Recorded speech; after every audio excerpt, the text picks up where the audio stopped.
강대국 틈에서 꺾이지 않은 민족. 절망이 올 때마다 새로운 문명을 발명한 민족. 수식어를 붙이면 붙일수록 그 나라만 생각납니다. 하버드의 연구가 밝혀낸 건 단 하나. 그 문명은 역사 속에서 5번 부활한 존재였습니다.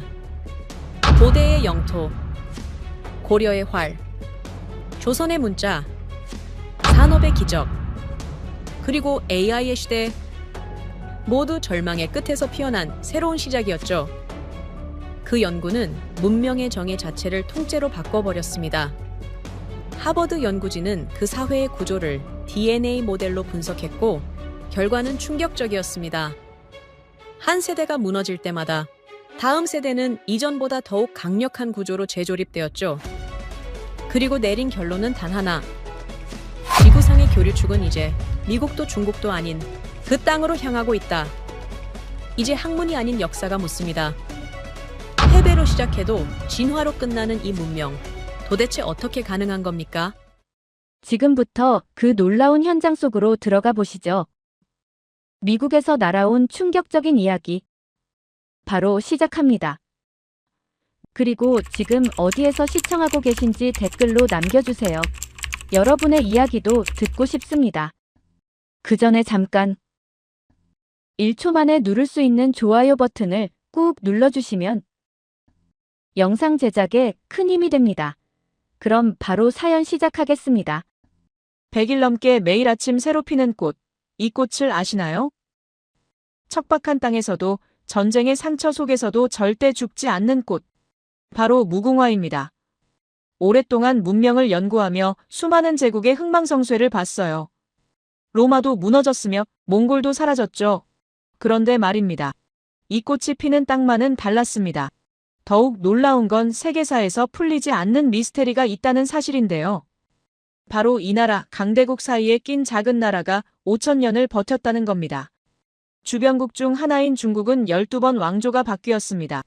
일본은 2번 처참히 무너졌어요. 그런데 한반도만은 달랐습니다. 언어도 문화도 정체성도 그대로였으며 오히려 더 굳건했습니다. 오랫동안 외면했지만 지금 이 자리에서 밝히겠습니다. 왜 한국만이 무너지지 않았는지 말이에요. 안녕하세요. 해리슨 호건이라고 합니다. 며칠 전 강의 준비를 마치고 연구실을 나서는데 가슴이 두근거렸습니다. 오랫동안 수많은 강의를 해왔지만 이렇게 떨린 건 처음이었어요. 왜냐하면 이번 주제가 제 학자 인생을 완전히 뒤바꿔 놓은 내용이었기 때문입니다. 강의실로 향하는 복도를 걸으며 생각했어요. 과연 학생들이 믿어줄까? 하버드 최고 권위의 문명학 교수가 한국 이야기를 한다니 의아해하지 않을까? 하지만 이건 제가 반드시 전해야 할 이야기였습니다. 세계가 주목하기 시작한 이 현상을, 학계가 외면할 수 없는 이 진실을 말이에요. 강의실 문을 열고 들어가자 학생들의 시선이 일제히 모였습니다. 100여 명이 넘는 학생들이 자리를 가득 메우고 있었어요. 평소보다 훨씬 많은 인원이었습니다. 소문이 퍼진 모양이었죠. 하버드 교수가 한국에 대한 특별 강의를 한다는 소식 말이에요. 강단에 올라서며 학생들의 표정을 살폈습니다. 대부분 호기심 반 의구심 반이라는 얼굴이었어요. 당연했습니다. 그동안 이곳에서 한국을 주제로 한 특별 강의는 거의 없었으니까요. 여러분께서도 궁금해하실 겁니다. 왜 미국 최고 명문 하버드 강의실에서 한국 이야기를 하느냐고 말이에요. 사실 몇 년 전만 해도 상상도 못했습니다. 한국을 주제로 특별 강의를 한다는 것 자체가 학계에서는 드문 일이었으니까요. 그런데 지난 몇 년간 놀라운 변화가 일어났습니다. 국제학술지마다 한국 관련 논문이 쏟아지기 시작했어요. 북대서양조약기구에서는 한국의 위기 대응 시스템을 연구하고 있으며 실리콘밸리의 거대 기업들은 한국 기술 기업들과 협력을 서두르고 있습니다. 심지어 미국 유명 대학교에서도 한국학 연구소 신설 논의가 진행 중이에요. 이건 단순한 유행이 아니었습니다. 세계가 한국을 연구하기 시작한 겁니다. 그래서 이번 강의를 마련했습니다. 왜 세계가 한국에 주목하는지 그 이유를 바로 말씀드릴게요. 물 한 잔을 마시고 강단 옆 컴퓨터로 다가가 첫 슬라이드를 띄웠습니다. 화면에 한 송이 꽃이 크게 나타났죠. 연분홍빛 꽃잎이 5장, 중앙에는 붉은색 무늬가 선명하게 새겨진 모습이었습니다. 학생들 사이에서 작은 웅성거림이 들렸어요. 꽃 사진으로 강의를 시작하다니 의아해하는 눈치였습니다. 화면을 가리키며 제가 질문을 던졌어요. 이 꽃이 무엇인지 아시는 분 계십니까? 몇몇 학생들이 고개를 갸웃거렸지만 아무도 답하지 못했어요. 저는 목소리에 힘을 주며 말했습니다. 바로 무궁화라고요. 나라의 국가를 대표하는 꽃이자 아름다움의 대명사로 불리는 꽃인데 그 나라가 바로 한국이라고 말이죠. 그리고 말을 이어갔습니다. 처음 이 꽃을 봤을 때는 솔직히 그저 예쁜 꽃 정도로만 생각했습니다. 하지만 이 꽃의 특성을 알고 나니 왜 한국 사람들이 이 꽃을 나라꽃으로 정했는지 이해가 되더군요. 무궁화는 정말 특별합니다. 대부분의 꽃들은 한번 피면 며칠간 아름다움을 뽐내다가 시들어버리죠. 장미도 그렇고 벚꽃도 마찬가지입니다. 하지만 무궁화는 전혀 다른 방식으로 생명을 이어가는데요. 하루 동안 활짝 피었다가 저녁이 되면 떨어집니다. 여기서 끝이 아니에요. 다음 날 아침이 되면 또 다른 꽃봉오리가 피어나는 겁니다. 이렇게 여름부터 가을까지 100일이 넘는 기간 동안 매일매일 새로운 꽃을 피워냅니다. 한 그루의 나무에서 수천 송이가 피어나는 셈이죠. 더 놀라운 건 이 꽃의 생명력입니다. 비옥한 땅이 아니어도 잘 자라요. 물이 부족해도 추운 겨울을 견뎌내며 심지어 전쟁으로 황폐해진 땅에서도 다시 피어났습니다. 한국전쟁 직후 폐허가 된 한반도 곳곳에서 무궁화가 피어났다는 기록이 있어요. 사람들은 그 꽃을 보며 희망을 얻었다고 합니다.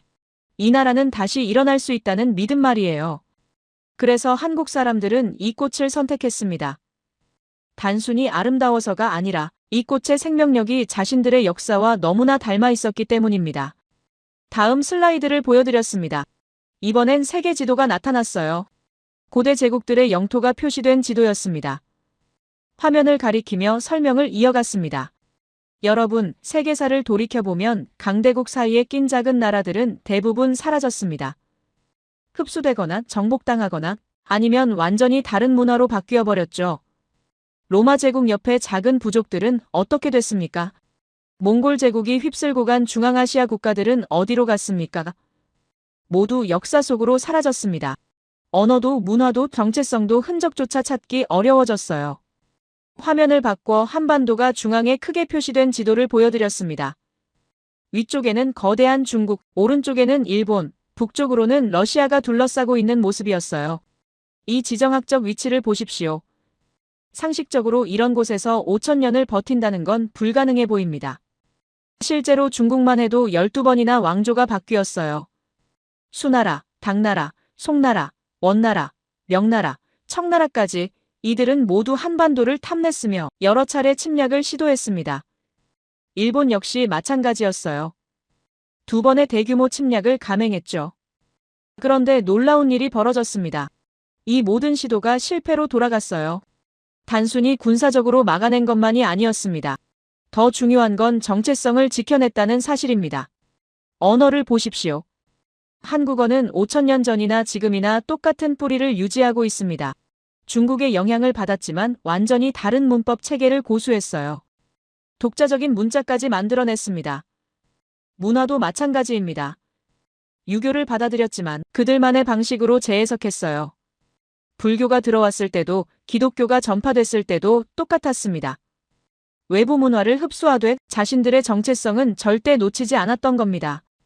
강의실이 조용해졌습니다. 학생들의 눈빛이 달라지고 있었어요. 처음에 의구심이 호기심으로 바뀌는 게 느껴졌습니다. 화면을 다시 무궁화 사진으로 돌려놓으며 말을 이어갔습니다. 바로 이겁니다. 무궁화처럼 한국은 수천 번 꺾였지만 수천 번 다시 일어났습니다.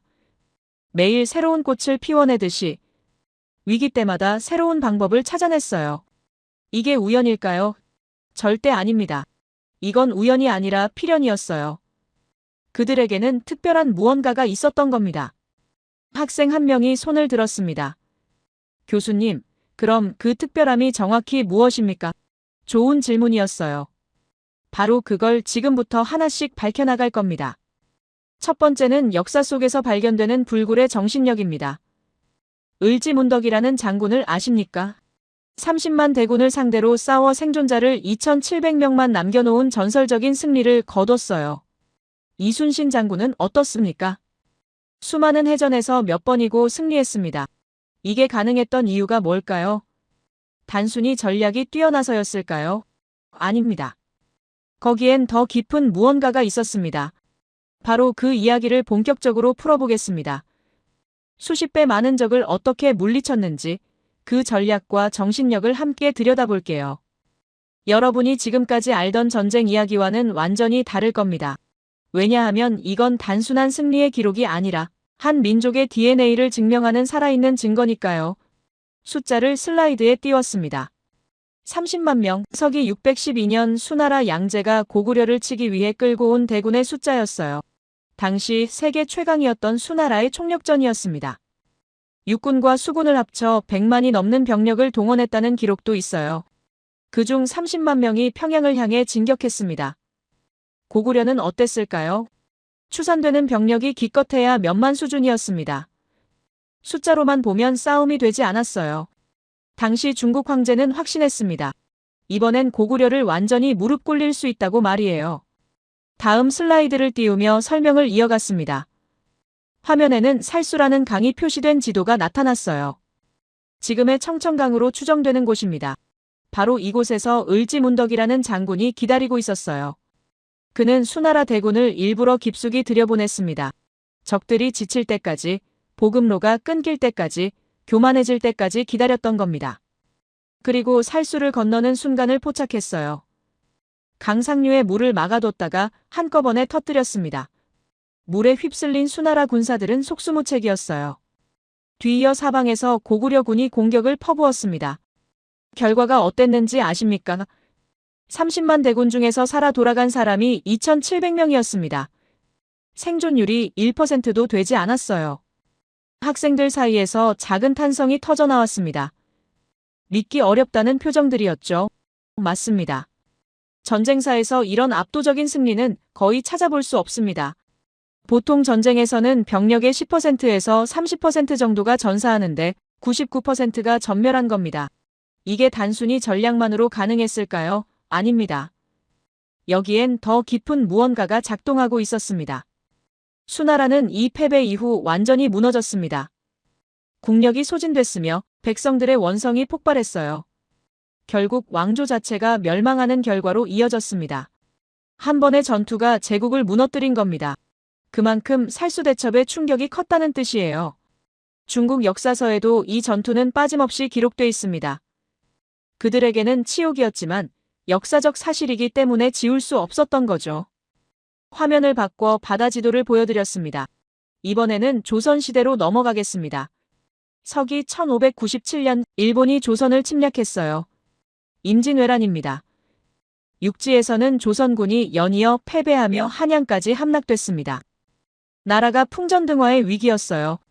하지만 바다에서는 완전히 다른 이야기가 펼쳐지고 있었습니다. 이순신이라는 장군이 있었습니다. 가장 유명한 전투를 하나 소개하겠습니다. 명량해전입니다. 1652년 이순신에게 남은 전선이 고작 12척이었어요. 반면 일본 함대는 133척이 몰려왔습니다. 10배가 넘는 병력 차이였습니다. 누가 봐도 싸움이 되지 않는 상황이었어요.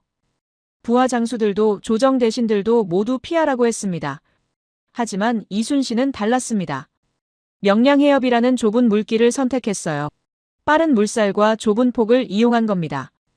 일본 함대가 아무리 많아도 한꺼번에 들어올 수 없었습니다. 전투가 시작됐습니다. 이순신은 단 한 척의 배로 먼저 나아갔어요. 뒤따르던 배들이 겁을 먹고 물러서려 했지만 이순신 혼자서 적진을 향해 돌진했습니다. 그 모습을 본 조선 수군들이 다시 용기를 냈어요. 좁은 해협에서 일본 함대는 제대로 된 대응을 갖추지 못했습니다. 오히려 서로 엉켜 혼란에 빠졌죠. 결과는 어땠을까요? 일본 함대 중 30척이 넘게 격침됐으며 나머지는 도망쳤습니다. 조선 수군의 피해는 거의 없었어요. 이 전투를 해외 군사 전문가들은 어떻게 평가할까요? 세계 해전사에서 가장 위대한 승리 중 하나로 꼽습니다.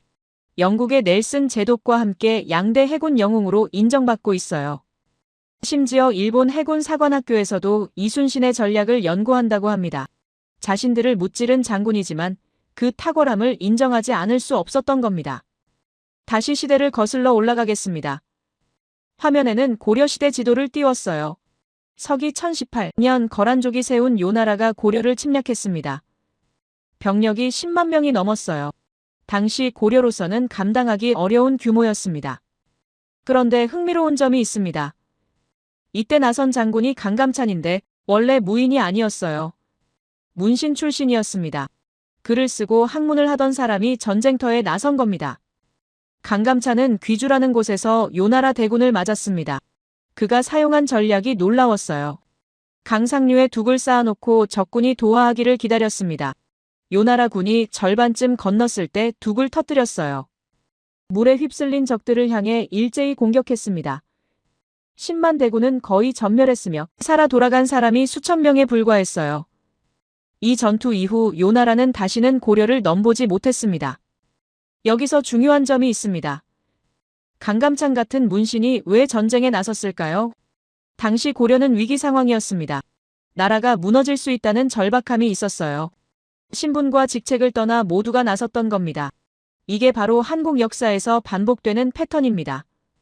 위기가 닥치면 평범한 사람들이 영웅이 되는 거예요. 화면을 바꿔 새 장군의 얼굴을 나란히 띄웠습니다. 을지문덕, 이순신, 강감찬, 시대도 다르고 싸운 적도 달랐지만 공통점이 있습니다. 첫째, 압도적인 열세 속에서 싸웠어요. 둘째, 지형과 환경을 완벽하게 활용했습니다. 셋째, 단순히 이기는 것을 넘어 적을 완전히 제압했어요. 넷째, 그 승리가 나라를 구했습니다. 하지만 가장 중요한 공통점은 따로 있습니다. 바로 정신력이었어요. 을지문덕은 30만 대군 앞에서도 물러서지 않았습니다. 이순신은 12척으로 140척에 맞섰어요. 강감찬은 문신이면서도 전장에 나섰습니다. 이들에게는 포기라는 선택지가 없었어요. 왜냐하면 뒤에 지켜야 할 백성이 있었고 물려줄 땅이 있었으며 이어갈 문화가 있었기 때문입니다. 학생 한 명이 손을 들었습니다.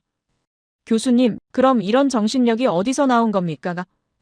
단순히 애국심만으로 설명되지 않는 것 같은데요. 탁월한 질문이었습니다. 맞습니다. 애국심만으로는 부족해요. 여기엔 삭중 방어 시스템이 작동하고 있었습니다. 첫 번째는 활입니다. 한국은 역사적으로 활을 정말 잘 쐈어요. 고구려 벽화를 보면 말을 타고 활을 쏘는 장면이 나옵니다. 조선시대에도 무과 시험에서 활쏘기가 가장 중요했어요. 지금도 올림픽 양궁에서 한국은 금메달을 독식하고 있습니다. 이게 우연일까요? 아닙니다. 수천 년간 이어진 전통입니다. 활은 원거리 무기예요. 적이 가까이 오기 전에 제압할 수 있습니다. 이순신의 거북선도 활과 대포로 무장했어요. 두 번째는 지형입니다. 한국 국토의 70%가 산입니다. 평야가 많은 중국 입장에서는 정말 싸우기 힘든 땅이에요. 어디로 가든 산을 넘어야 하고 강을 건너야 합니다. 을지문덕의 살수대첩도 강감찬의 귀주대첩도 모두 강을 이용했어요. 이순신은 좁은 해협을 활용했습니다.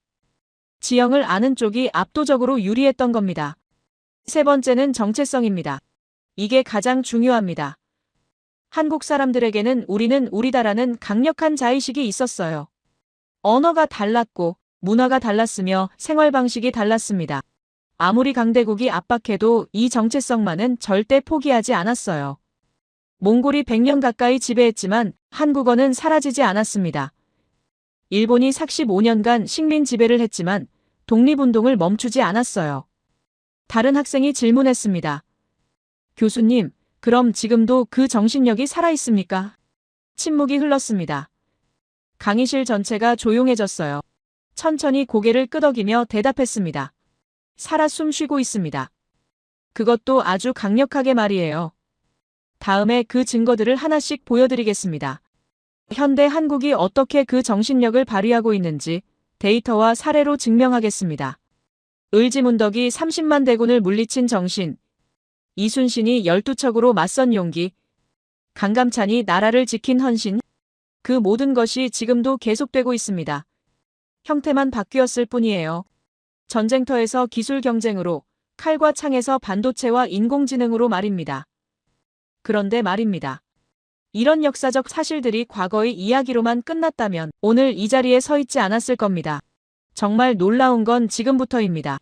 지난 2년간 학계에서 벌어진 변화를 보면 정말 믿기 어려울 정도예요.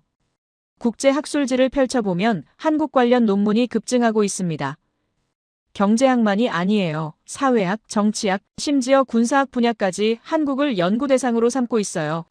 화면에 최근 3년간의 논문 통계를 띄웠습니다. 막대 그래프가 가파르게 상승하는 모습이었어요. 2022년에 비해 2025년에는 3배 가까이 증가했습니다. 특히 눈에 띄는 건 북대서양조약기구 보고서였어요. 그들이 한국의 위기 대응 시스템을 집중 연구하고 있더군요. 빠른 의사결정 구조, 민관 협력 체계, 기술 기반 대응 능력까지 서방 군사 동맹이 한국 모델을 배우려 하고 있었습니다. 실리콘밸리도 마찬가지였습니다. 거대 기술 기업들의 내부 보고서를 보면 한국 기업들과의 협력이 최우선 과제로 올라와 있어요. 반도체 분야는 말할 것도 없고 인공지능, 배터리, 디스플레이까지 한국 없이는 미래 기술 경쟁에서 뒤처진다는 위기감이 팽배했습니다. 이게 단순히 경제적 이유만일까요? 아닙니다. 기술력 뒤에 숨겨진 무언가를 그들도 감지하기 시작한 겁니다. 처음에는 우연이라고 생각했습니다. 한국이 잘 나가니까 자연스럽게 관심이 쏠리는 거겠거니 했어요. 하지만 자료를 파고들수록 이상한 패턴이 보이기 시작했습니다. 연구자들이 주목하는 게 경제 지표만이 아니었어요. 위기 대처 능력, 집단 협력 시스템, 빠른 적응력, 이런 것들이 반복적으로 언급됐습니다. 그때 깨달았습니다. 세계가 한국에서 발견한 건 단순한 성공 사례가 아니라 새로운 문명 코드라는 걸 말이에요. 그런데 바로 그 순간이었습니다.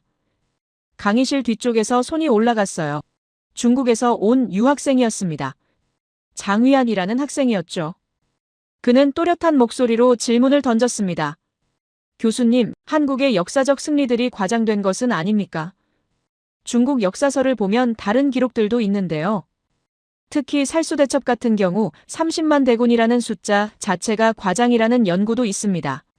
강의실이 순식간에 긴장감에 휩싸였습니다. 학생들의 시선이 일제히 저를 향했어요. 어떻게 답할지 궁금해하는 눈빛들이었습니다. 천천히 고개를 끄덕이며 대답했습니다. 좋은 지적입니다. 역사 기록에는 항상 논쟁의 여지가 있죠. 중국 측 기록을 한번 살펴보겠습니다. 화면을 바꿔 수설하는 중국 역사서의 한 구절을 띄웠습니다. 우문술이 이끄는 군대가 살수에서 대패했다. 겨우 수천 명만이 돌아왔다. 이건 중국 측 기록입니다. 그들 스스로 참패를 인정한 거예요. 구당서에도 비슷한 내용이 나옵니다. 수나라가 고구려 원정에 실패하고 국력이 쇠하여 멸망했다. 중국 정사에 명확히 기록된 내용입니다. 장위안이 다시 반박했습니다. 하지만 30만이라는 숫자는 과장 아닙니까? 실제로는 훨씬 적었을 수도 있습니다. 저는 침착하게 답했습니다. 물론 정확한 숫자는 논란의 여지가 있습니다. 하지만 중요한 건 숫자가 아니에요. 수나라가 총력을 기울였고 그 결과 참패했으며 그 충격으로 왕조가 무너졌다는 사실입니다. 이건 중국 역사서들이 일관되게 증언하고 있어요. 장위안은 잠시 말을 멈췄습니다. 그의 표정이 미묘하게 변했어요. 준비해온 반박 자료들이 막히는 게 느껴졌을 겁니다. 하지만 그는 포기하지 않았습니다. 그렇다면 현대 한국은 어떻습니까? 미국의 도움으로 성장한 것 아닙니까? 독자적인 힘이라고 보기 어렵지 않습니까? 이번에는 조금 다른 방식으로 답했습니다. 맞습니다. 한국은 미국의 도움을 받았습니다. 한국 전쟁 이후 원조도 받았고 안보 동맹도 맺었죠. 하지만 같은 시기에 비슷한 원조를 받은 나라들이 얼마나 많은지 아십니까? 필리핀도 받았고 베트남도 받았으며 중남미 여러 나라들도 받았습니다. 그런데 왜 한국만 이렇게 성장했을까요? 원조만으로 설명이 됩니까? 화면에 1인당 국민소득 그래프를 띄웠습니다. 1960년대 한국은 100달러 수준이었어요. 같은 시기 필리핀은 200달러가 넘었습니다. 하지만 2025년 현재는 어떻습니까? 한국은 35,000달러를 넘어섰고 필리핀은 아직 4,000달러 수준입니다. 같은 출발선에서 시작했는데 결과는 완전히 달라졌어요. 이게 원조 덕분이라고 말할 수 있습니까? 장위안이 입을 다물었습니다. 더 이상 반박할 근거가 없었던 거죠. 그는 태연한 척 노트북을 내려다봤지만 손가락이 미세하게 떨리는 게 보였습니다. 오히려 그 모습이 안쓰러워 보였어요. 준비한 자료들이 하나씩 무너지는 걸 느끼면서도 인정하고 싶지 않았을 겁니다. 중국 엘리트로서의 자존심과 객관적 사실 사이에서 갈등하고 있었던 거죠. 천천히 말을 이어갔습니다. 장위안, 당신의 질문에 감사합니다. 역사는 항상 비판적으로 검토돼야 하니까요. 하지만 중요한 건 개별 숫자가 아니라 전체적인 패턴입니다. 을지문덕이 이겼다. 이순신이 이겼다. 강감찬이 이겼다. 이게 한두 번이 아니에요. 수천 년간 반복된 패턴입니다. 그리고 그 패턴이 지금도 계속되고 있다는 겁니다. 장위안은 여전히 고개를 숙인 채 앉아 있었습니다. 그의 옆자리 학생이 조용히 뭔가를 속삭였지만 그는 대답하지 않았어요. 가만히 있는 모습이 오히려 더 안쓰러워 보였습니다. 진실 앞에서 할 말을 잃은 사람의 모습이었으니까요. 강의를 마무리하며 학생들에게 말했습니다. 오늘은 여기까지 하겠습니다. 다음 시간에는 더 구체적인 이야기를 준비해 오겠습니다. 강의실을 나와 복도를 걸으며 생각에 잠겼습니다. 장위안 같은 학생들의 반응이 어쩌면 자연스러운 건지도 모릅니다. 자신이 배워온 역사와 다른 이야기를 들으면 받아들이기 어려운 게 당연하니까요. 하지만 진실은 변하지 않습니다. 기록은 거기 그대로 남아 있어요. 연구실로 돌아와 문을 열었습니다. 책상 위에는 오늘 강의 자료들이 그대로 놓여 있었어요. 의자에 앉아 노트북을 켰습니다. 오늘 강의 내용을 정리하려던 참이었죠. 그런데 화면에 새 메일 알림이 떠 있었습니다. 발신자를 보는 순간 미소가 지어졌어요.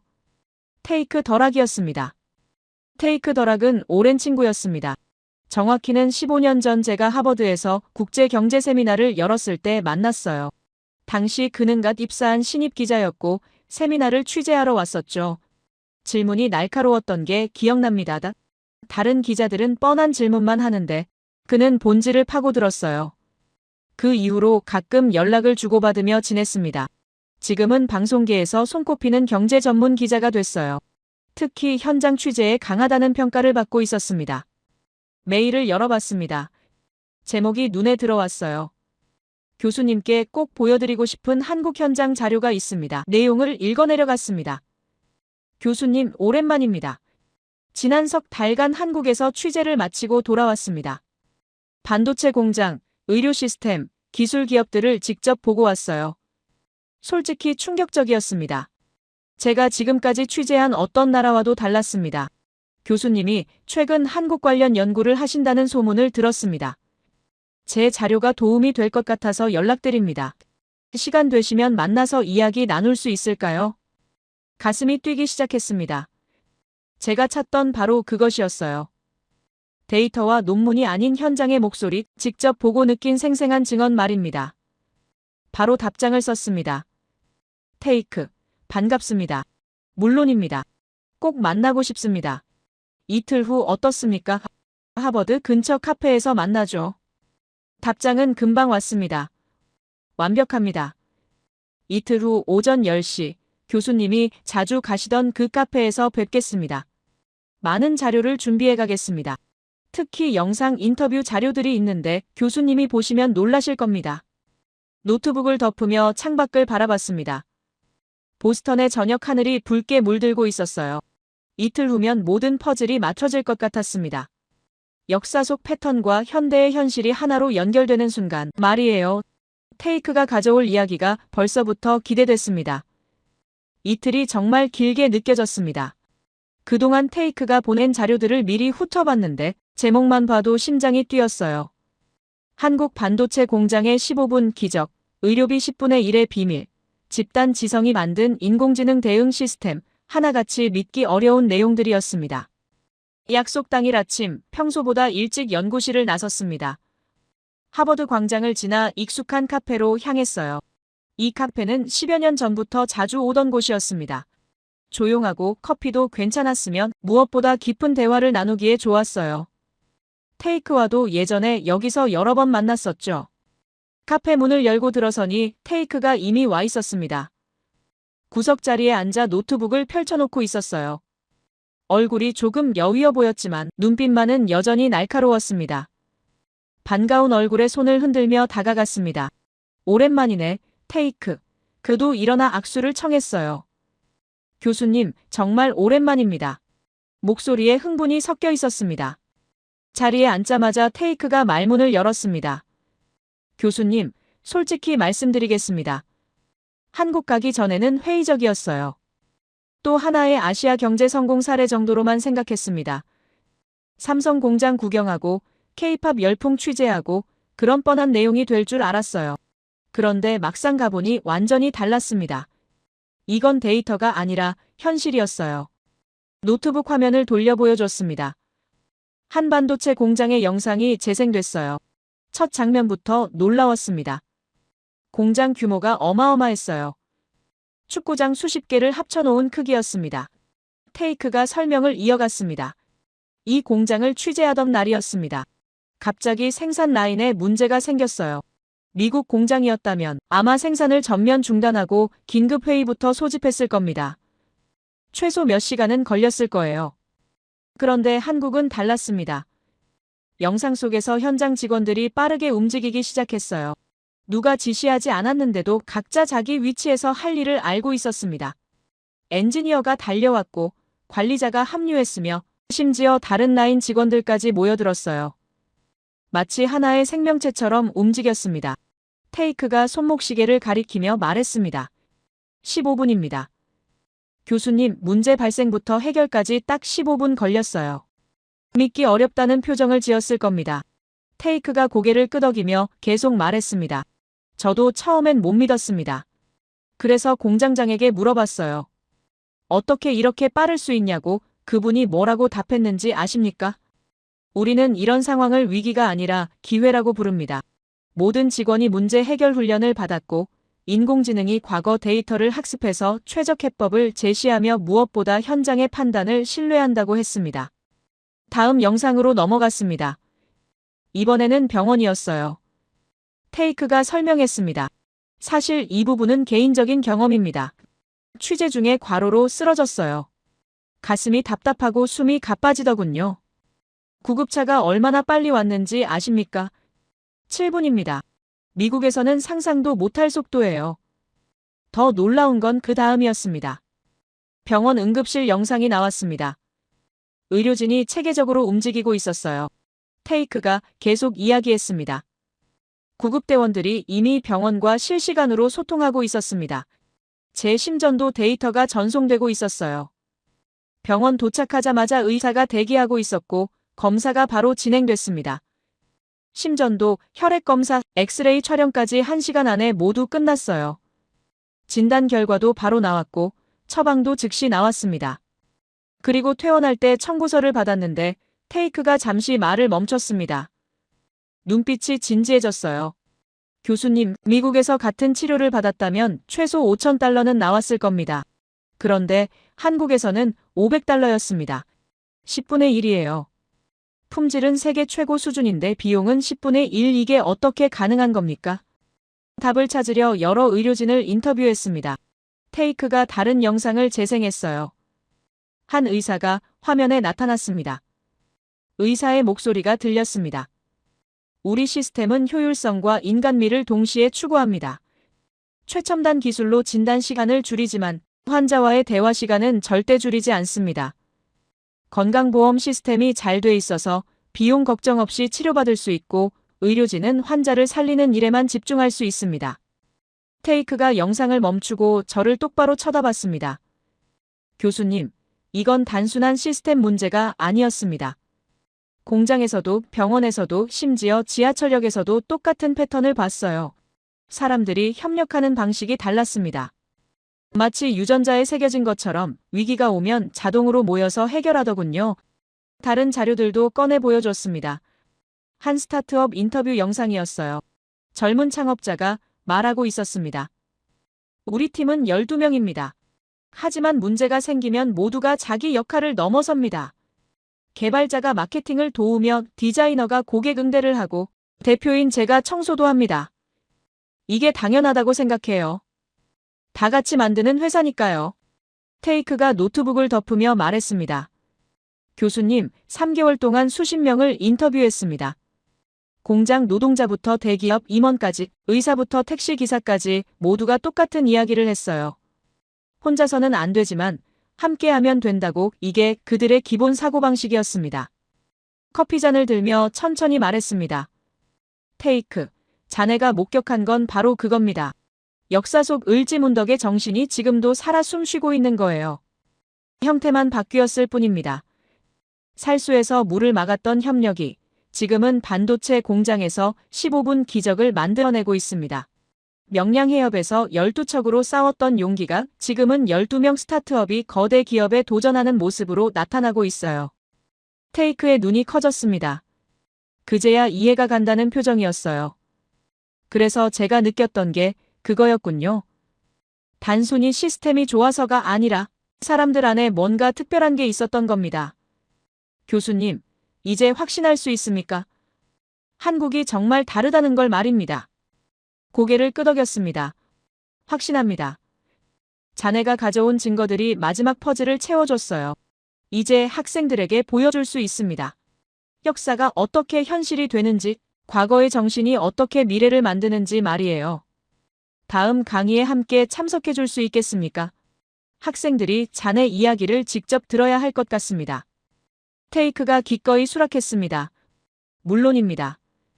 교수님, 이 이야기는 더 많은 사람들이 알아야 합니다. 제가 본 한국은 교과서에 나오는 한국이 아니었어요. 살아 숨쉬는, 진화하는, 그리고 세계가 배워야 할 한국이었습니다. 카페를 나서며 생각했습니다. 이제 다음 강의가 정말 기대된다고. 테이크의 생생한 증언이 더해지면 학생들도 이해하게 될 겁니다. 왜 한국이 무너지지 않았는지, 그리고 왜 앞으로도 무너지지 않을 것인지 말이에요. 다음 강의 날이 왔습니다. 강의실 문을 열고 들어서는 순간 분위기가 달라진 게 느껴졌어요. 저번 주와는 확연히 달랐습니다. 학생들의 눈빛이 미묘하게 변해 있었어요. 단순한 호기심을 넘어선 진지함이 묻어났습니다. 노트북을 켜고 필기 준비를 하는 학생들이 눈에 띄었으며 몇몇은 두꺼운 자료를 프린트해서 가져온 모습도 보였습니다. 한국 관련 논문을 미리 찾아본 듯 했어요. 강단에 올라서며 학생들을 둘러봤습니다. 뒷좌석에 장위안이 보였어요. 지난번처럼 고개를 숙이고 있지는 않았습니다. 오히려 똑바로 앞을 응시하고 있었죠. 그의 옆자리에도 중국 유학생 몇 명이 앉아 있었습니다. 준비해온 듯한 분위기였어요. 오늘도 반박할 준비를 단단히 한 모양이었습니다. 노트북을 연결하며 학생들에게 말했습니다. 오늘은 특별한 분을 모시려 했습니다. 한국에서 석 달간 취재하고 돌아온 테이크 덜학 기자님이에요. 여러분께 직접 현장 이야기를 들려드리려 했는데 아쉽게도 긴급 취재건이 생겨 참석하지 못하게 됐습니다. 대신 귀중한 영상 자료들을 보내주셨어요. 이 자료들만으로도 충분히 놀라실 겁니다. 첫 번째 영상을 재생했습니다. 화면에 한국의 어느 인공지능 연구소가 나타났어요. 넓은 사무실에 수십 대의 모니터가 켜져 있었습니다. 테이크 덜학의 목소리가 들렸습니다. 이곳은 서울에 있는 인공지능 재난대응 연구소입니다. 제가 방문한 날 마침 동남아시아에서 큰 지진이 발생했어요. 그때 목격한 장면을 보여드리겠습니다. 영상 속에서 연구원들이 빠르게 움직이기 시작했습니다. 한 사람이 지진 데이터를 입력하자 화면에 수많은 정보가 쏟아졌어요. 과거 지진 데이터, 건물 구조 분석, 인구 밀집도, 구조대 위치까지 인공지능이 실시간으로 최적 대응 방안을 제시하고 있었습니다. 놀라운 건 속도였어요. 지진 발생 15분 만에 구조 계획이 완성됐습니다. 테이크 덜학의 설명이 이어졌습니다. 이 시스템의 특별한 점은 인공지능만이 아닙니다. 인간의 경험과 직관이 함께 작동한다는 거예요. 화면을 보시면 연구원들이 인공지능 분석 결과를 검토하며 현장 상황을 추가로 입력하고 있습니다. 기계와 인간이 협력하는 겁니다. 미국이나 유럽의 시스템은 대부분 인공지능에만 의존하는데 한국은 달랐어요. 한 학생이 손을 들었습니다. 교수님, 그런데 15분이면 너무 빠른 거 아닙니까? 미국은 보통 얼마나 걸립니까? 좋은 질문이었습니다. 미국 재난관리청 자료를 보면 비슷한 상황에서 평균 2시간 정도 걸립니다. 회의를 소집하고 데이터를 수집하며 계획을 수립하는 데 시간이 필요하니까요. 하지만 한국은 15분입니다. 왜 이렇게 빠를까요? 다음 영상을 띄웠습니다. 이번에는 연구소장 인터뷰였어요. 중년의 연구원이 차분하게 말하고 있었습니다. 우리 시스템의 핵심은 집단 지성입니다. 한 사람이 모든 결정을 내리지 않아요. 12명의 전문가가 동시에 각자 분야를 분석하며 인공지능이 그 결과를 종합합니다. 마치 뇌의 뉴런처럼 작동하는 거죠. 한 곳이 막히면 다른 경로로 우회하며 모든 정보가 실시간으로 공유됩니다. 영상을 멈추고 학생들을 바라봤습니다. 여러분, 이게 바로 오늘 핵심입니다. 뇌의 뉴런처럼 작동한다는 표현을 주목하십시오. 뇌는 1000억 개가 넘는 뉴런이 서로 연결돼 있어요. 하나가 손상돼도 다른 경로로 신호가 전달됩니다. 한국 사람들의 협력 방식이 정확히 이렇습니다. 중앙 집중식이 아니라 분산형이에요. 모두가 연결돼 있지만 각자 독립적으로 판단합니다. 슬라이드를 바꿨습니다. 이번에는 조직 구조 비교 그래프가 나타났어요. 미국식 조직은 피라미드 형태였습니다. 위에서 아래로 명령이 내려가는 구조죠. 반면 한국식 조직은 그물망 형태였어요. 모든 지점이 서로 연결된 모습이었습니다. 이게 바로 차이입니다. 미국은 위에서 결정하면 아래가 실행하는데 한국은 모두가 동시에 생각하고 동시에 움직입니다. 장위안이 다시 손을 들었습니다. 교수님, 그런 방식은 혼란스럽지 않습니까? 누가 책임지는지도 불분명할 것 같은데요. 침착하게 답했습니다. 좋은 지적입니다. 실제로 서양식 경영학에서는 명확한 책임 소재를 강조하죠. 하지만 한국은 다른 방식으로 작동합니다. 책임을 나누는 게 아니라 함께 지는 거예요. 이게 가능한 이유가 뭘까요? 잠시 멈추고 다른 슬라이드를 띄웠습니다. 막걸리 사진이 화면에 크게 나타났어요. 학생들 사이에서 웃음이 터져나왔습니다. 갑자기 술 이야기냐는 반응이었죠. 천천히 설명을 시작했습니다. 이 술을 아시는 분 계십니까? 한국의 전통주인 막걸리입니다. 이름의 뜻이 재미있어요. 막 걸러낸 술이라는 의미입니다. 대충 걸렀다는 게 아니라 금방 걸렀다는 뜻이죠. 막걸리는 원래 서민들이 마시던 술이었습니다. 양반들이 마시는 맑은 청주를 만들고 남은 찌꺼기에 물을 타서 다시 걸러낸 거예요. 가난한 농부들이 농사일 끝나고 함께 마시던 술입니다. 그런데 흥미로운 점이 있어요. 이 술은 혼자 마시지 않았습니다. 항상 여럿이 둘러앉아 막걸리 한 동이를 나눠 마셨어요. 사발에 따라 돌리며 마셨습니다. 고려시대 문헌에 이미 탁주라는 기록이 나옵니다. 조선시대에는 금주령이 내려져도 막걸리만은 예외였어요. 정약용의 목민심서를 보면 이런 구절이 있습니다. 흉년에 술을 금지해야 하지만 탁주는 요기도 되는 관계로 그냥 넘어간다. 서양에서 맥주를 액체빵이라 부른 것처럼 한국에서 막걸리는 식사 대용이기도 했던 겁니다. 하지만 더 중요한 건 문화적 의미였습니다. 막걸리를 함께 마신다는 건 단순히 술을 나눈다는 게 아니었어요. 함께 일하고 함께 고민하며 함께 문제를 해결한다는 약속이었습니다. 농사일이 힘들 때 마을 사람들이 모여 품앗이를 했죠. 서로 도우며 일했습니다. 그리고 일 끝나면 막걸리를 나눠 마셨어요. 이게 한국 공동체 문화의 뿌리입니다. 재미있는 건 지금도 이 문화가 살아있다는 겁니다. 일본에서도 막걸리 인기가 높아요. 일본 마트에서 쉽게 구할 수 있으며 일본인들이 한국까지 찾아와 만드는 법을 배워갑니다. 미국 뉴욕에도 막걸리 양조장이 생겼고 캐나다에서도 즐기는 사람들이 늘고 있어요. 왜 이렇게 인기가 있을까요? 단순히 맛 때문이 아닙니다. 함께 나누는 문화가 매력적이기 때문입니다. 슬라이드를 다시 조직 구조로 돌렸습니다. 바로 이겁니다. 막걸리를 나누듯이 한국 사람들은 일도 나눕니다. 책임도 나누며 성과도 나눠요. 인공지능 연구소에서 12명이 동시에 분석하는 것도, 재난 상황에서 15분 만에 계획을 세우는 것도 모두 이 문화에서 나온 겁니다.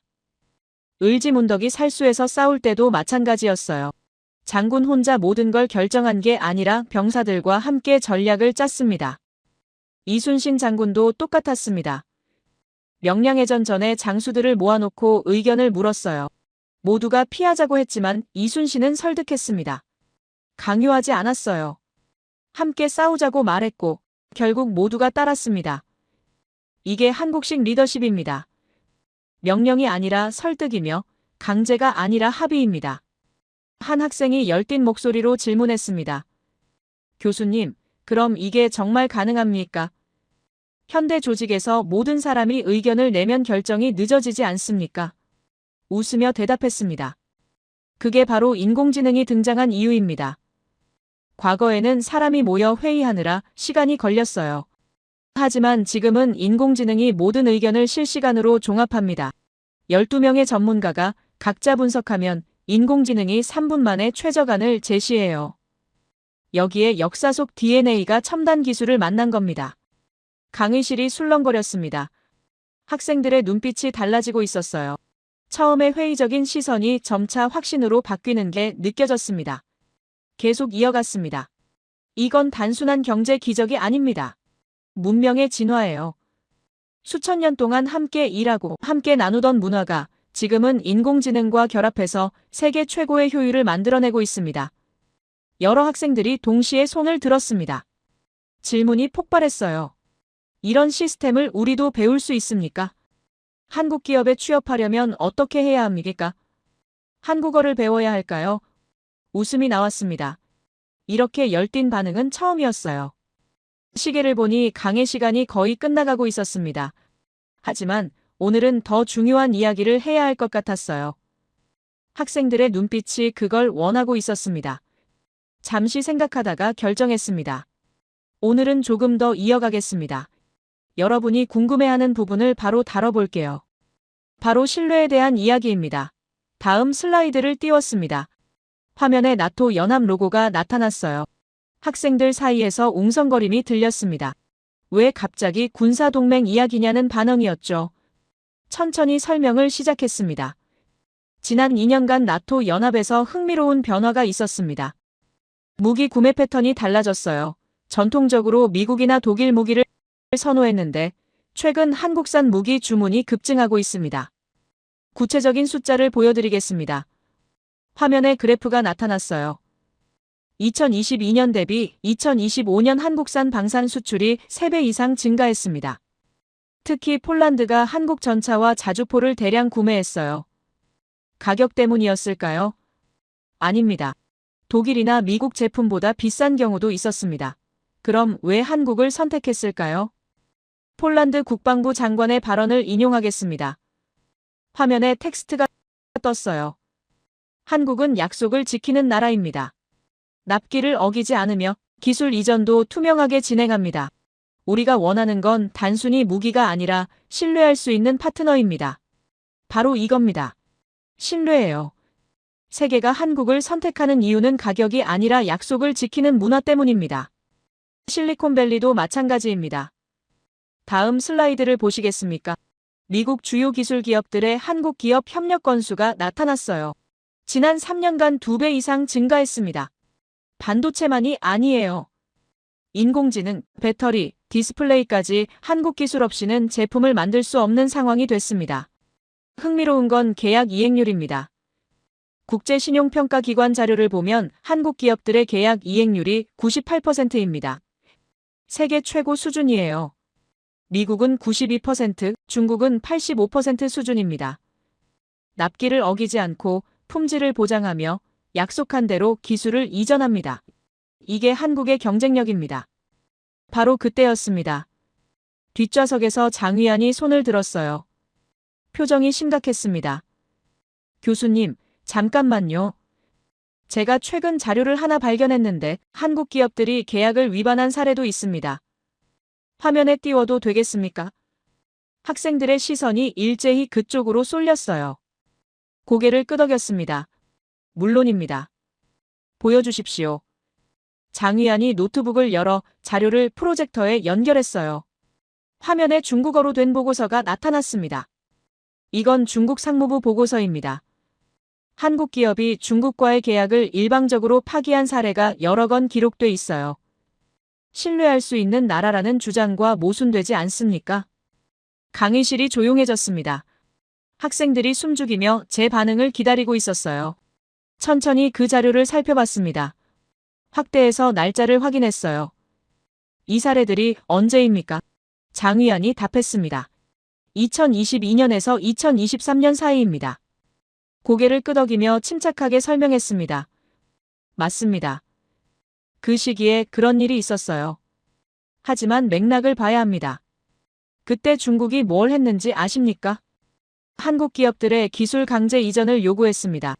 계약서에 없던 조건을 추가로 요구했어요. 한국 기업들은 그걸 거부했고 결국 계약을 파기했습니다. 이게 신뢰 위반입니까? 아니면 원칙을 지킨 겁니까? 장위안이 반박했습니다. 하지만 계약은 계약 아닙니까? 어떤 이유든 일방적으로 파기하면 신뢰가 깨지는 거 아닙니까? 차분하게 답했습니다. 좋은 지적입니다. 그럼 국제중재 결과를 봐야겠네요. 화면을 바꿔 국제상사중재원 판결문을 띄웠습니다. 이 분쟁은 국제중재로 갔습니다. 결과가 어땠는지 아십니까? 한국 기업이 승소했어요. 중재원은 중국 측이 계약 조건을 일방적으로 변경하려 했다고 판단했습니다. 다른 자료도 보여드리겠습니다. 유럽연합 통상 보고서를 띄웠어요. 여기에도 비슷한 사례가 기록돼 있습니다. 중국이 유럽 기업들에게도 같은 방식을 시도했어요. 계약 후에 조건을 바꾸려 했고 거부하면 시장 접근을 차단했습니다. 이게 신뢰입니까? 한국은 그런 압박에도 원칙을 지킨 겁니다. 오히려 신뢰를 증명한 거예요. 장위안의 얼굴이 굳어졌습니다. 멋쩍은 웃음을 지으며 뭔가 말하려 했지만 목소리가 나오지 않았어요. 태연한 척하며 고개를 숙였습니다. 더 이상 눈을 마주치지 않았어요. 핸드폰을 꺼내 뭔가를 적는 듯 했습니다. 아마 지금 상황을 정리하고 있었겠죠. 잠시 후 조용히 자리에서 일어나 강의실 밖으로 나갔습니다. 학생들이 그를 바라봤지만 아무도 말리지 않았어요. 강의실이 다시 조용해졌습니다. 천천히 말을 이어갔습니다. 여러분, 방금 본 것처럼 신뢰는 단순히 계약을 지키는 게 아닙니다. 원칙을 지키는 겁니다. 한국이 세계의 신뢰를 얻은 이유는 압박에도 굴하지 않았기 때문이에요. 쉬운 길을 택하지 않았습니다. 당장 손해를 보더라도 옳은 길을 선택했어요. 이게 바로 문화의 힘입니다. 슬라이드를 바꿨어요. 화면에 무궁화와 막걸리 사진이 다시 나타났습니다. 무궁화는 척박한 땅에서도 매일 새로 핍니다. 막걸리는 함께 나누며 신뢰를 쌓았어요. 이런 문화가 현대에는 계약 이행률 98%로 나타나고 나토 연합이 한국을 선택하는 이유가 되며 실리콘밸리가 파트너로 삼는 근거가 됩니다. 한 학생이 손을 들었습니다. 교수님, 그럼 미국은 왜 못 따라갑니까? 우리도 신뢰할 수 있는 나라 아닙니까? 침묵이 흘렀습니다. 어떻게 답해야 할지 고민이 됐어요. 하지만 정직하게 말하기로 했습니다. 솔직히 말하겠습니다. 미국은 힘으로 신뢰를 샀습니다. 강력한 군사력과 경제력으로 약속을 강제했어요. 하지만 한국은 달랐습니다. 약속 그 자체로 신뢰를 얻었어요. 힘이 없어도 지킬 수 있는 게 약속입니다. 강의실이 숙연해졌습니다. 학생들의 표정이 진지했어요. 계속 이어갔습니다. 이게 바로 문화가 국가력을 높이는 가장 큰 포인트입니다. 경제력이나 군사력은 시간이 지나면 변할 수 있어요. 하지만 문화는 쉽게 변하지 않습니다. 수천 년 동안 쌓인 신뢰의 문화, 그게 진짜 경쟁력입니다. 나라를 사랑하는 마음을 서로 확인할 수 있는 방법이 뭘까요? 국기를 개양하는 것도 중요하고 국가를 부르는 것도 의미 있습니다. 하지만 진짜 애국심은 행동으로 드러납니다.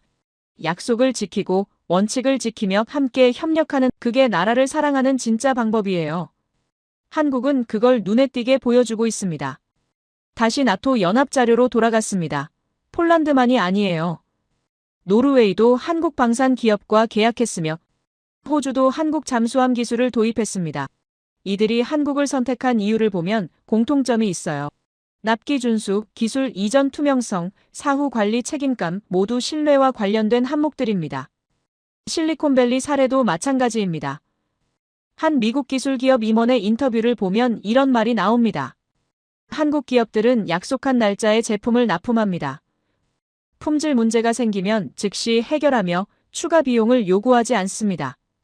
이게 당연해 보이지만 실제로는 정말 어려운 일입니다. 한국은 그걸 해내고 있어요. 여기서 중요한 질문이 나옵니다.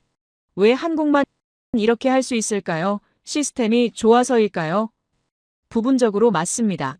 하지만 근본적인 이유는 문화입니다. 약속을 목숨처럼 지키는 문화. 을지문덕이 30만 대군 앞에서도 물러서지 않았던 그 정신. 이순신이 12척으로 싸웠던 그 용기. 강감창이 나라를 지켰던 그 헌신. 모두 약속에서 나온 겁니다. 백성을 지키겠다는 약속. 나라를 지키겠다는 약속. 후손에게 물려주겠다는 약속. 그 약속들이 지금은 계약서가 됐고 납기가 됐으며 품질 보증이 됐습니다. 형태만 바뀌었을 뿐 본질은 같아요. 약속을 지키는 나라, 그게 한국입니다. 슬라이드를 넘겨 마지막 화면을 띄웠습니다. 세계지도 위에 한국과 협력하는 나라들이 표시돼 있었어요. 유럽, 아시아, 중동, 아메리카까지 한국의 파트너가 전 세계로 확대되고 있었습니다. 이게 신뢰의 힘입니다. 군사력으로 강제한 게 아니에요. 약속으로 얻은 겁니다. 그리고 이 신뢰는 계속 확장되고 있습니다. 문득 창밖을 보니 해가 지고 있었습니다. 강의 시간이 예정보다 훨씬 길어졌어요. 하지만 학생들은 아무도 자리를 뜨지 않았습니다. 모두가 집중하고 있었어요. 계속 이어가겠습니다. 다음은 더 흥미로운 이야기입니다. 한국이 어떻게 지정학적 불리함을 오히려 강점으로 바꿨는지 말씀드리겠습니다. 다음 슬라이드를 띄우며 천천히 말을 이어갔습니다. 이제 가장 중요한 질문을 던져보겠습니다. 여러분, 한국은 왜 이렇게 됐을까요? 단순히 운이 좋았던 걸까요? 아니면 특별한 이유가 있었을까요? 화면에 세계 지도가 나타났어요. 한반도가 중앙에 크게 표시됐습니다. 위쪽에는 거대한 중국, 오른쪽에는 일본, 북쪽으로는 러시아가 둘러싸고 있었어요. 이 지도를 보십시오.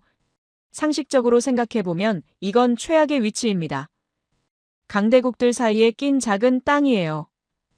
역사적으로 이런 위치에 있던 나라들은 어떻게 됐습니까? 대부분 사라졌습니다. 흡수되거나 분할되거나 완전히 다른 나라가 돼버렸어요. 폴란드를 보십시오. 독일과 러시아 사이에서 여러 번 나라가 사라졌다가 다시 생겼습니다. 발칸 반도의 작은 나라들도 마찬가지예요. 오스만 제국과 오스트리아 사이에서 끊임없이 지배자가 바뀌었습니다. 그런데 한국은 달랐습니다. 5,000년 동안 그 자리에 그대로 있었어요. 언어도 그대로, 문화도 그대로, 심지어 국경선까지 큰 변화 없이 유지됐습니다. 이게 어떻게 가능했을까요? 단순히 군사력이 강해서였을까요? 아닙니다. 숫자로만 보면 항상 열세였어요. 그럼 지형이 험해서였을까요? 부분적으로 맞지만 그것만으로는 부족합니다. 진짜 이유는 따로 있었습니다. 슬라이드를 바꿨어요. 화면에 한반도를 중심으로 선들이 뻗어나가는 그림이 나타났습니다. 북쪽으로는 대륙과 연결되고 남쪽으로는 바다로 열려 있으며 동서로는 문명의 교류가 이루어지는 모습이었어요. 바로 이겁니다. 한국은 불리함을 전략으로 바꿨습니다. 강대국 사이에 낀 게 약점이 아니라 강점이 된 겁니다. 어떻게 그게 가능했는지 설명하겠습니다.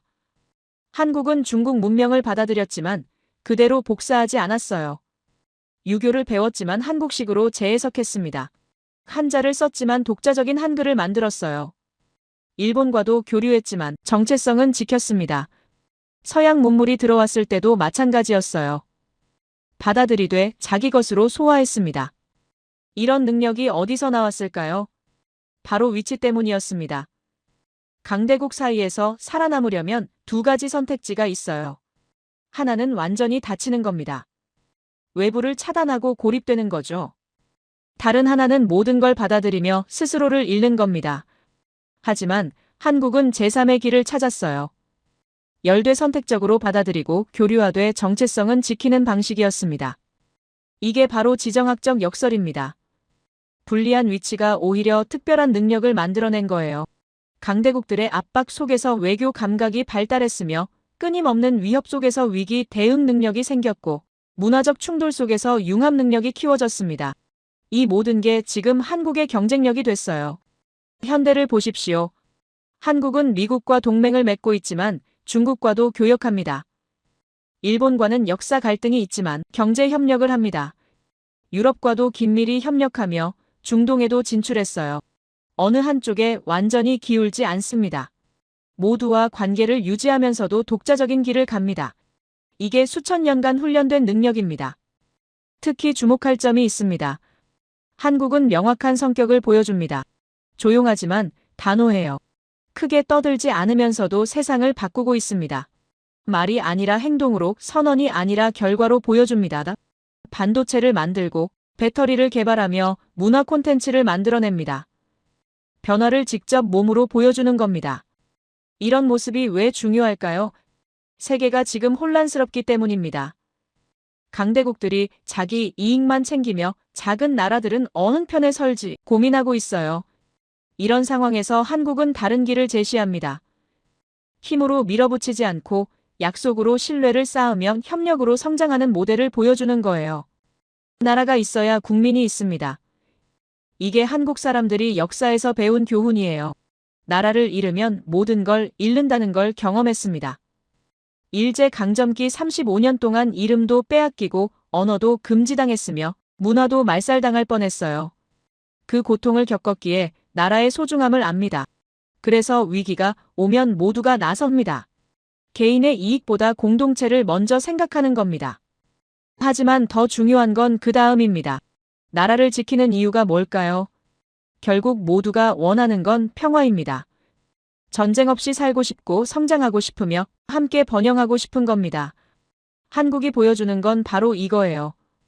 혼자만 잘 사는 게 아니라 함께 성장하는 방법, 힘으로 누르는 게 아니라 협력으로 이루는 방법을 제시하고 있습니다.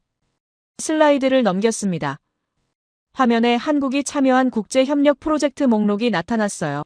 아프리카 개발 지원, 동남아시아 인프라 건설, 중동 스마트시티 프로젝트, 유럽 그린에너지 협력까지 한국은 세계 곳곳에서 함께 일하고 있었습니다. 주는 것만이 아니에요. 받기도 하면 배우기도 합니다. 일방적인 원조가 아니라 상호 협력입니다. 이게 바로 새로운 문명 모델입니다. 과거에는 강한 나라가 약한 나라를 지배했어요. 식민지를 만들고 자원을 착취했습니다. 하지만 그런 방식은 더 이상 통하지 않습니다. 세계가 연결돼 있고 모두가 서로 의존하고 있어요. 혼자 살 수 없는 시대입니다. 그래서 협력이 필수가 됐고 신뢰가 경쟁력이 됐으며 함께 성장하는 게 유일한 길이 됐습니다. 한국은 이미 그 길을 가고 있습니다. 지정학적으로 불리한 위치에서 수천 년을 버티며 배운 지혜예요. 강대국 사이에서 살아남으려면 모두와 협력해야 한다는 걸 알았고 혼자서는 안 되지만 함께하면 된다는 걸 증명했습니다. 이제 그 경험이 세계의 모델이 되고 있어요. 한 학생이 벌떡 일어섰습니다. 교수님, 그럼 우리 교과서를 다시 써야 하는 거 아닙니까? 지금까지 배운 국제관계 이론은 힘의 균형만 강조했는데 한국은 완전히 다른 방식으로 성공했잖아요. 강의실 전체가 술렁거렸습니다. 여러 학생들이 고개를 끄덕이고 있었어요. 천천히 대답했습니다. 맞습니다. 기존 이론으로는 설명이 안 됩니다. 현실주의 이론은 힘이 전부라고 말하죠. 자유주의 이론은 제도와 규범을 강조합니다. 하지만 한국은 둘 다 아니에요. 문화와 신뢰로 길을 만들었습니다. 이게 새로운 패러다임입니다. 앞으로 국제관계 교과서에는 한국 모델이 들어가야 할 겁니다. 다른 학생이 질문했습니다. 교수님, 그럼 세계가 한국을 따라가야 한다는 말씀이십니까? 잠시 생각했습니다. 그리고 분명하게 답했어요. 따라가는 게 아닙니다. 통과해야 합니다. 무슨 뜻이냐면 세계는 한국을 통과해야 미래로 갈 수 있다는 겁니다. 한국이 보여주는 협력 모델, 신뢰 시스템, 집단 지성 방식 이런 것들을 이해하지 못하면 미래 경쟁에서 뒤처질 겁니다. 강의실이 완전히 조용해졌습니다. 모두가 숨죽이며 듣고 있었어요. 계속 이어갔습니다. 한국은 과거와 미래를 동시에 살고 있습니다. 수천 년 전통을 지키면서도 최첨단 기술을 개발해요. 무궁화가 피는 땅에서 반도체를 만들고 막걸리를 나누는 문화로 인공지능을 연구합니다. 이 조화가 한국의 힘입니다. 서양은 과거를 버리고 미래로 달려갔어요. 전통보다 혁신을 선택했습니다. 반면 일부 아시아 국가들은 과거에 갇혀 변화를 거부했죠. 하지만 한국은 둘 다 가졌습니다. 전통의 지혜와 혁신의 용기를 동시에 유지하고 있어요. 이게 지속 가능한 발전의 비결입니다. 미래 문명은 한국을 닮아야 합니다. 이건 과장이 아니에요. 객관적 분석입니다. 기후 변화, 팬데믹, 경제 위기, 이런 글로벌 문제들은 혼자 해결할 수 없습니다. 모두가 협력해야 하고 서로 신뢰해야 하며 함께 지혜를 모아야 해요. 한국은 이미 그렇게 하고 있습니다. 수천 년 동안 연습했으니까요. 을지문덕이 살수에서 싸울 때 병사들과 함께 계획을 짰습니다. 이순신이 명량에서 12척으로 나설 때 장수들을 설득했어요. 강감찬이 귀주에서 방어할 때 백성들이 함께 싸웠습니다. 모두 혼자가 아니었어요. 함께였습니다. 그 정신이 지금은 인공지능 연구소에서 12명이 협력하는 모습으로 재난 상황에서 15분 만에 대응하는 시스템으로 세계와 함께 성장하는 프로젝트로 나타나고 있습니다. 강의실 뒤쪽에서 또 한 명이 일어섰습니다. 그러자 옆 학생도 일어났어요. 그 다음엔 앞쪽 학생들도 하나둘 자리에서 일어나기 시작했습니다. 곧 강의실 전체가 기립했어요. 아무 말 없이 박수가 터져 나왔습니다. 오래 이어지는 박수 소리 속에서 학생들의 눈빛을 봤습니다. 감동과 확신이 섞여 있었어요. 박수가 잦아들 때까지 기다렸습니다. 그리고 마지막 슬라이드를 띄웠어요. 화면에는 단순한 문장 하나만 떠 있었습니다. 미래는 힘이 아니라 신뢰로 쓰인다. 한국이 그 증거다. 조용히 말했습니다. 여러분, 이제 마지막 이야기를 들려드리겠습니다. 한국이 앞으로 어디로 가는지, 우리가 그들에게서 무엇을 배워야 하는지 말입니다. 박수가 완전히 멈춘 후 조용히 입을 열었습니다. 38년간 이 강단에 섰습니다. 로마 제국의 흥망을 가르쳤고 중국 왕조의 변천을 설명했으며 서양 문명의 발전을 분석했어요. 수많은 나라와 문명을 연구했지만 솔직히 고백하자면 한국은 제 시야에 없었습니다. 작은 아시아 국가 정도로만 생각했어요. 경제는 좀 잘하는 나라, 그 정도였습니다. 하지만 지난 1년간 연구하며 깨달았습니다. 제가 얼마나 오만했는지 말이에요. 한국은 단순히 경제가 좋은 나라가 아니었습니다. 인류 역사에서 유례를 찾기 힘든 특별한 사례였어요. 강대국 사이에서 5,000년을 버텼으며 수십 번의 침략을 이겨냈고 정체성을 한 번도 잃지 않았습니다. 이게 얼마나 놀라운 일인지 아십니까? 세계사를 보면 비슷한 위치에 있던 나라들은 모두 사라졌어요. 지도에서 지워지거나 다른 나라에 흡수되거나 완전히 다른 문화로 바뀌어 버렸습니다. 하지만 한국만은 달랐어요. 언어도 문화도 역사도 그대로 이어져 왔습니다. 이게 운일까요? 절대 아닙니다. 필연이었어요. 오늘 여러분께 보여드린 것들을 다시 생각해 보십시오. 을지문덕의 살수대첩, 이순신의 명량해전, 강감찬의 귀주대첩, 모두 불가능해 보이는 승리였습니다. 하지만 이겼어요. 왜 이길 수 있었을까요? 군사력이 아니었습니다. 정신력이었어요.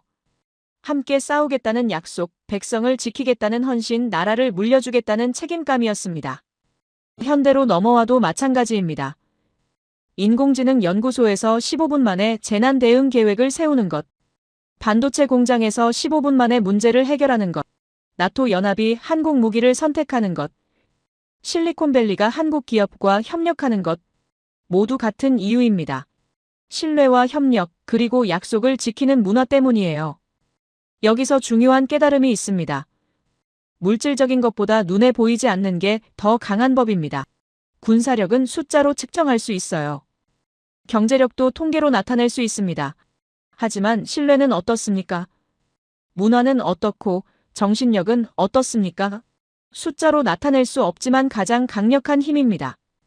한국이 가진 건 바로 이 보이지 않는 힘이었습니다.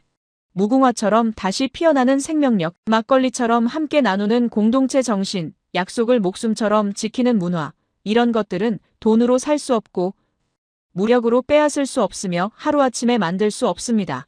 수천 년 동안 쌓인 겁니다. 그래서 강대국들이 한국을 견제하는 겁니다. 두려워하는 거예요. 군사력 때문이 아닙니다. 경제력 때문도 아니에요. 한국이 보여주는 새로운 가능성이 무섭기 때문입니다. 힘으로 밀어붙이지 않아도 되고 전쟁 없이도 영향력을 가질 수 있으며 신뢰만으로 세계를 바꿀 수 있다는 걸 증명하고 있으니까요. 동시에 세계가 한국을 선망합니다. 부러워해요. 어떻게 저렇게 할 수 있을까? 우리도 저렇게 될 수 있을까? 이런 질문들이 쏟아지고 있습니다. 나토 연합국가들이 한국 무기를 사는 이유도, 실리콘밸리가 한국과 협력하는 이유도 결국은 배우고 싶기 때문입니다. 한국이 가진 그 특별한 무언가를 말이에요. 한 학생이 손을 들었습니다. 교수님, 그럼 저희도 한국에 가서 배워야 하는 겁니까? 한국 유학을 고려해봐야 할까요? 다른 학생들도 고개를 끄덕이고 있었어요. 웃으며 대답했습니다. 좋은 생각입니다. 하지만 단순히 지식을 배우러 가는 게 아니에요. 문화를 경험하러 가는 겁니다. 어떻게 사람들이 협력하는지, 어떻게 위기에 대응하는지, 어떻게 약속을 지키는지 직접 보고 느끼는 거죠. 여러 학생들이 동시에 질문을 쏟아냈습니다. 한국 기업에 취업하려면 어떻게 해야 합니까? 한국어를 배워야 할까요? 한국 대학원 프로그램은 어떻습니까? 강의실이 열기로 가득 찼어요. 38년강의 인생에서 이런 반응은 처음이었습니다. 손을 들어 학생들을 진정시켰습니다. 여러분, 중요한 건 단순히 한국에 가는 게 아닙니다. 한국이 보여주는 메시지를 이해하는 거예요. 혼자서는 안 되지만 함께하면 된다는 것. 힘보다 신뢰가 강하다는 것. 과거와 미래를 동시에 품을 수 있다는 것. 이런 가치들을 배우는 겁니다. 솔직히 말하겠습니다. 이제 하버드 교수가 한국을 배우러 가야 할 때입니다. 우리가 가르치는 게 아니라 배워야 해요. 국제관계 이론도, 경제발전 모델도, 조직 경영 방식도 한국 사례를 연구해야 합니다. 그래야 미래를 이해할 수 있으니까요. 한국은 과거와 미래를 동시에 살고 있습니다. 수천 년 전통을 지키면서도 최첨단을 달리고 있어요. 무궁화가 피는 땅에서 반도체를 만들며 막걸리 문화로 인공지능을 연구합니다. 이 조화가 지속 가능한 발전의 비결입니다. 서양은 전통을 버리고 미래로 달렸지만 한국은 둘 다 가졌어요. 수업은 그렇게 마무리되었습니다. 노트북을 천천히 덮으며 학생들과 마지막 인사를 했어요. 제 강의 중 가장 의미 있는 강의였습니다. 한국이라는 나라를, 신뢰라는 가치를, 함께라는 힘을 전한 시간이었으니까요. 창밖으로 보스턴의 저녁 하늘이 보였습니다. 붉게 물든 하늘을 보며 생각했어요. 오늘 제가 전한 이야기는 단순한 한 나라의 성공 사례가 아닙니다. 인류의 새로운 가능성입니다. 전쟁 없이도, 힘으로 밀어붙이지 않아도 신뢰와 협력만으로 세계를 바꿀 수 있다는 증거예요. 한국이 그걸 보여주고 있습니다. 앞으로 세계는 더 복잡해질 겁니다. 기후변화, 팬데믹, 경제위기, 이런 문제들은 어느 한 나라가 해결할 수 없어요. 모두가 협력해야 합니다. 그 협력의 모델을 한국이 제시하고 있습니다. 수천 년 동안 연습했으니까요. 강대국 사이에서 살아남으려면 모두와 협력해야 한다는 걸 배웠습니다. 제 이야기를 끝까지 들어주셔서 감사합니다. 모두 안녕히 계세요. 오늘의 사연, 어떻게 들으셨나요? 우리가 살아가는 세상엔 여전히 답이 없고, 때론 너무 빠르게 변하지만, 이 이야기를 들으니 결국 변하지 않는 건 사람의 마음이라는 생각이 들어요. 작은 선택 하나가 미래를 바꿀 수도 있다는 걸 다시 한번 느끼게 되네요. 여러분의 생각을 아래 댓글에 남겨주세요. 그리고 감동적인 사연을 주변 사람들과 공유하고 함께 이야기 나눠보세요. 마지막으로 1초밖에 걸리지 않는 구독과 좋아요, 알림 설정은 영상 제작에 큰 힘이 됩니다. 지금까지 감동을 담아 여러분께 진심을 전하는 감동담기였습니다. 오늘 하루도 행복한 하루 보내세요.